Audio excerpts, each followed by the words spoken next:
பாட்டி நீ இப்படி உட்காந்துக்கிறத பாக்குறப்ப கேவலமா இருக்கு. ஐபிசி தமிழுறவுகளுக்கு வணக்கம். இது உலகவலம்.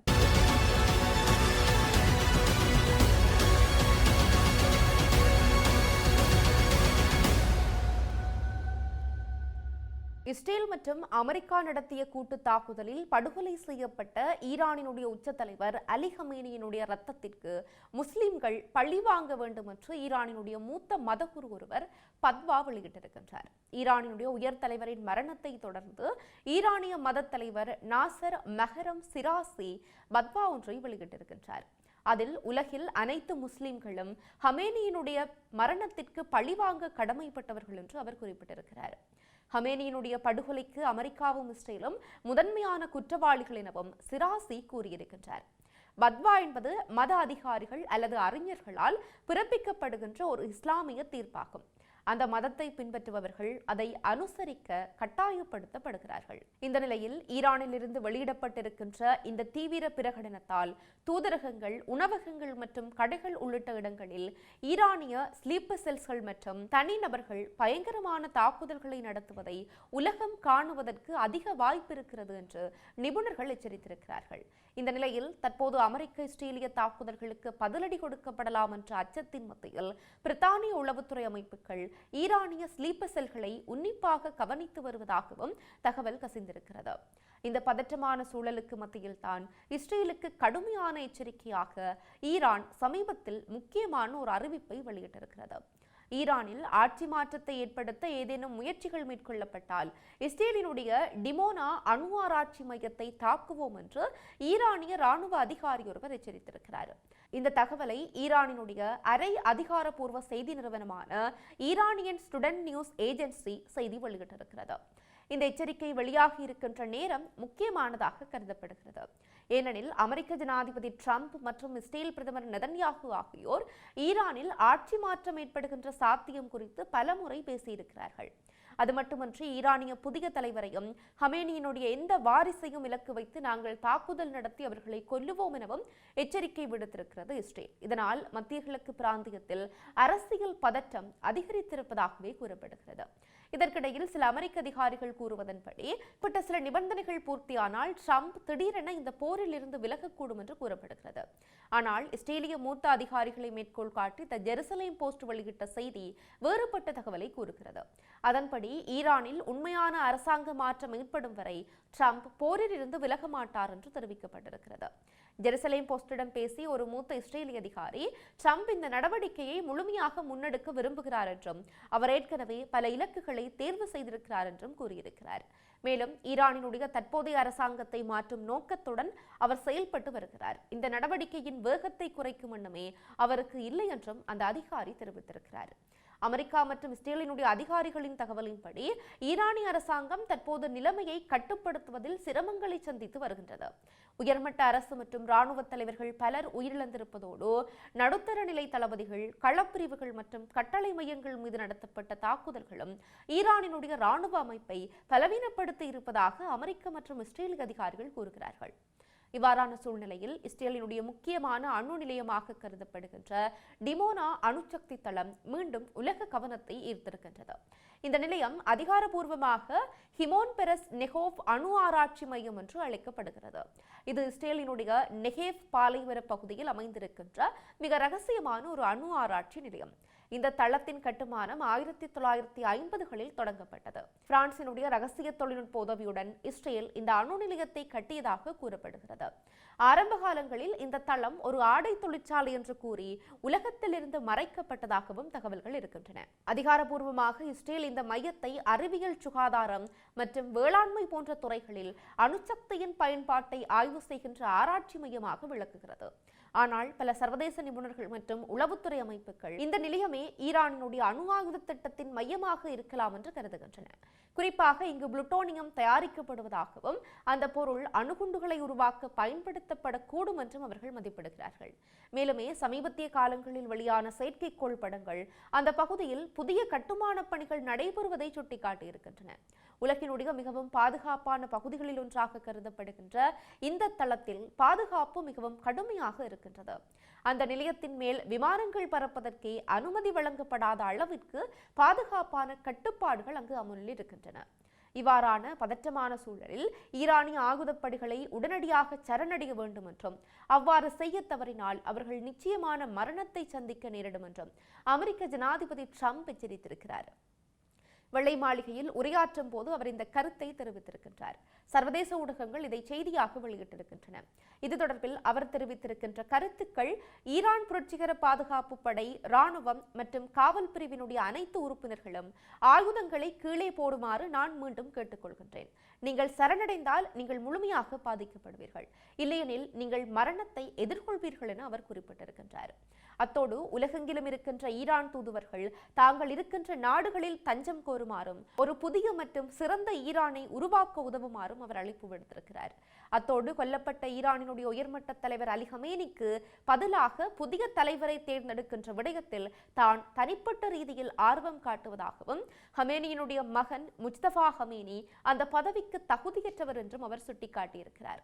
மேலும் ஈரான் மீது தேவைப்பட்டால் தரைவழி தாக்குதலை மேற்கொள்வதற்கும் அமெரிக்க படைகள் தயாராக இருப்பதாகவும் ட்ரம்ப் எச்சரித்திருக்கிறார்.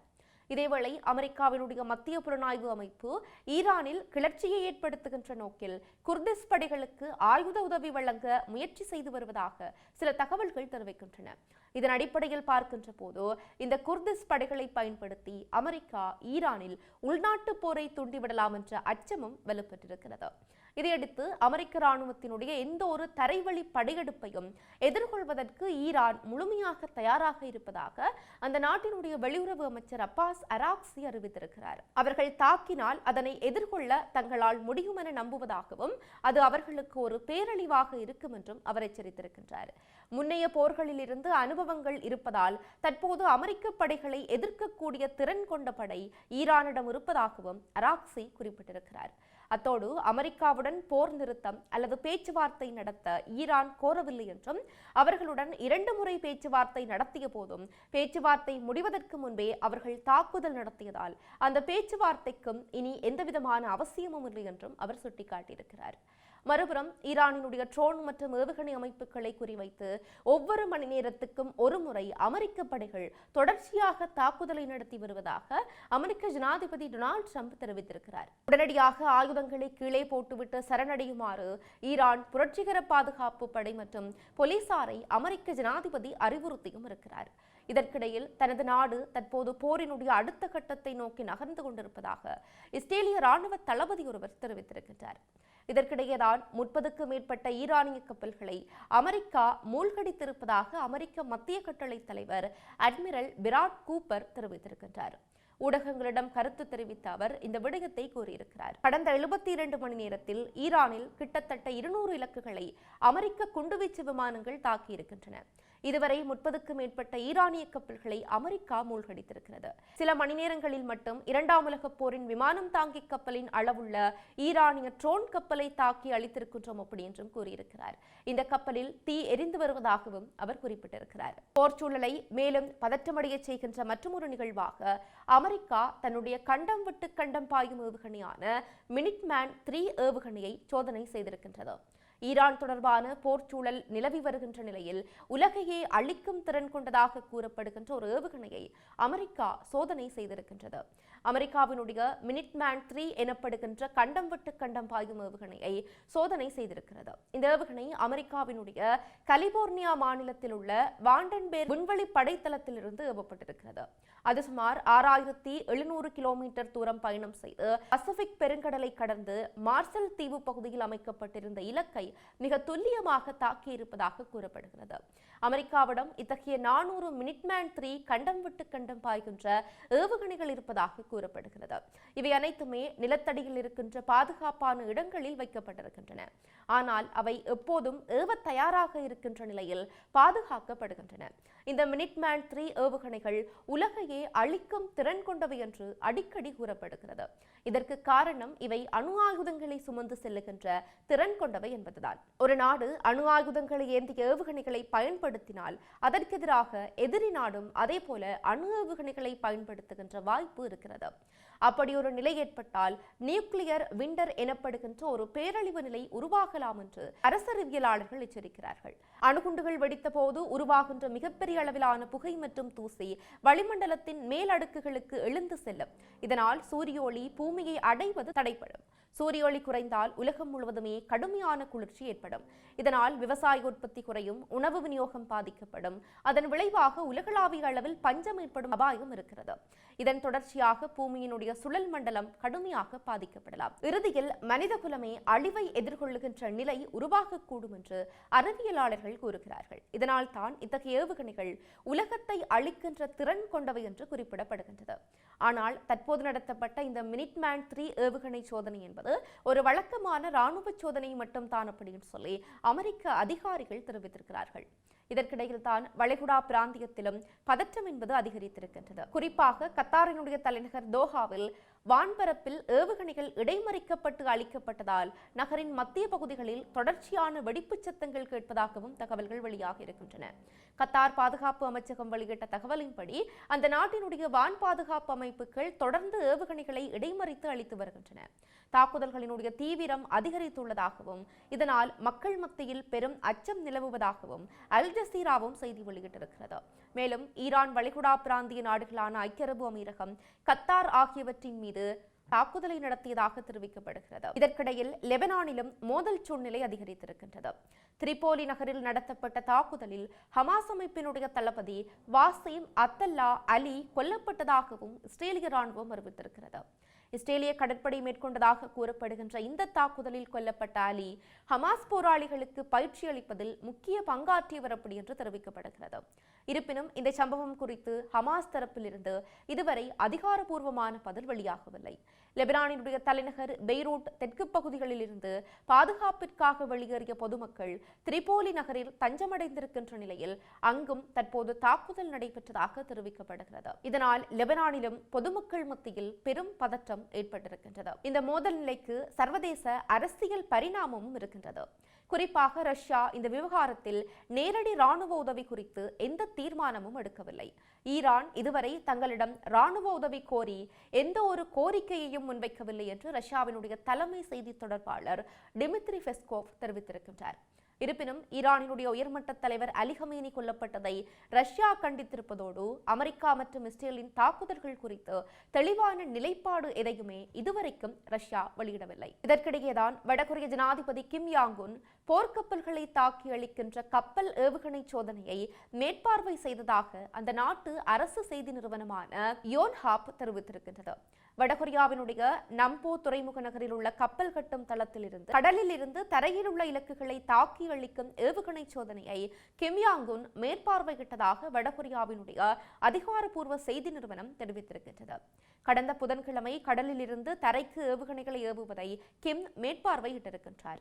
மேலும் இந்த சோதனையை புதிய போர்க்கப்பலின் திறன்களின் முக்கிய அங்கமாக அவர் மதிப்பிட்டிருக்கிறார். இது தனது நாட்டிற்கான கடல் பாதுகாப்பின் புதிய சின்னம் என்றும் அவர் தெரிவித்திருக்கின்றார். இது குறித்து பேசும்போது இந்த வெற்றிகள் அனைத்தும் நமது கடல்சார் இறையாண்மையை பாதுகாப்பதில் ஒரு தீவிர மாற்றத்தை உருவாக்குகின்றன. இவற்றை அரை நூற்றாண்டு காலமாக நாம் அடையாத ஒன்று என்றும் அவர் தெரிவித்திருக்கின்றார். இவ்வாறாக கடந்த 6 நாட்களாக நடைபெற்று வருகின்ற தாக்குதல்களில் 1000க்கும் மேற்பட்டோர் உயிரிழந்திருப்பதோடு 1000க்கும் மேற்பட்டோர் காயமடைந்திருப்பதாக தகவல்கள் தெரிவிக்கின்றன. இஸ்ரேலிலுமே ஆயிரக்கணக்கானோர் உயிரிழந்திருப்பதோடு இஸ்ரேலிய நகரங்கள் ஈரானிய தாக்குதலில் கடும் சேதமடைந்திருக்கின்ற புகைப்படங்களும் சமூக ஊடகங்களில் வெளியாகி வருகின்றன. மொத்தத்தில் பார்க்கும்போது ஈரான், இஸ்ரேல் மற்றும் அமெரிக்காவை மையமாக கொண்ட இந்த மோதலானது தற்போது மத்திய கிழக்கு முழுவதையும் உள்ளடக்கிய பாதுகாப்பு நெருக்கடியாக மாறி வருகின்றது. அணு ஆயுத அச்சுறுத்தல்கள், ஏவுகணை சோதனைகள் மற்றும் பிராந்திய நாடுகளினுடைய ஈடுபாடு, உலக அரசியல் சக்திகளினுடைய நிலைப்பாடு என்பன ஒன்றோடு ஒன்று பின்னி பிணைந்திருக்கின்ற இந்த நிலைமை சர்வதேச அரசியலில் மட்டுமல்லாது மனித குலத்தினுடைய எதிர்கால பாதுகாப்பை பற்றிய மிகப்பெரிய கவலையையும் உருவாக்கி இருக்கின்றது. இத்துடன் இன்றைய உலகவலம் நிகழ்ச்சி நிறைவு பெறுகிறது. மற்றொரு உலகவலம் நிகழ்ச்சியினூடாக சந்திக்கலாம். நன்றி.